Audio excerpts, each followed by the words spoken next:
An early season local rivalry. Welcome back into sports, everyone. Soccer season well underway here in the Desert Southwest, and what better way to help bring the season along than with a game that just always means that much more.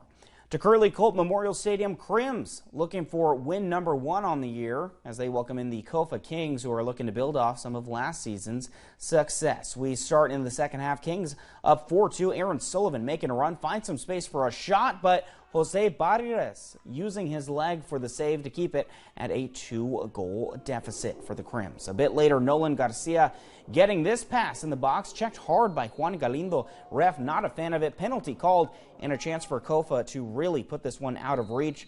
So on the penalty, just too easy right here for Garcia. He buries it in the back of the net. Third goal of the match for Garcia.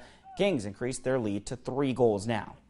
About 15 minutes left in the ball game here. Kofa on a throw-in. Ball makes its way to Sullivan, who then launches a rocket past the keeper. He blows it wide open for the Kings. You can make it a 7-2 game now. Sullivan would drop a hat trick of his own in just the second half as the Kings would go on to win this one 8-2. After the game, Sullivan talking about his big second half performance.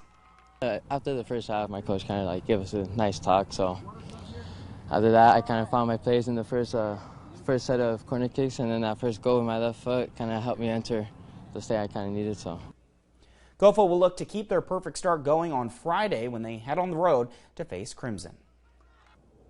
And Kofa and Yuma girls soccer meeting tonight as well, but over at Irv Pollock Stadium. Now Kofa dominated the first half 5-0, and in the second half, here's Kofa's Arlene Mesa with it on the flank, cuts inside on her right, shot pushed wide by Lauren Palacios Romero. Less than a minute later, a poor goal kick from Yuma goes right to Mesa. Mesa with a nice touch. She picks her spot right in the back of the net to make it 6-0 now.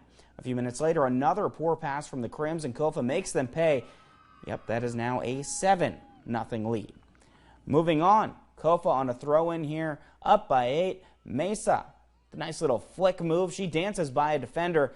Then she decides to try and cross this one in within the box. That goes off a Yuma defender and in for an own goal. Later in the half, Mesa finding a bit of space outside the box. She has a go of it, and yep, that is her 4th goal of the night. Kofa goes on to take this one 10-0, and after the match, we caught up with the Kings' star left winger.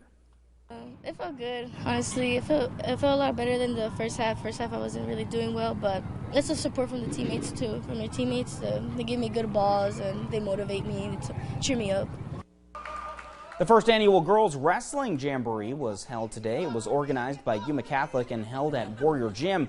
Yuma Catholic, San Pascual, Yuma, Cibola, Gila Ridge, Kofa, Antelope, Somerton, and Parker all competing in a series of matches, and you just saw 2 of the top wrestlers in the Yuma area. Yuma's Divina Diaz Rios and Gila Ridge's Kennedy Farrar wrestling during the event. We also caught up with Yuma Catholic head coach Sean Dorer about the state of girls wrestling here in Yuma.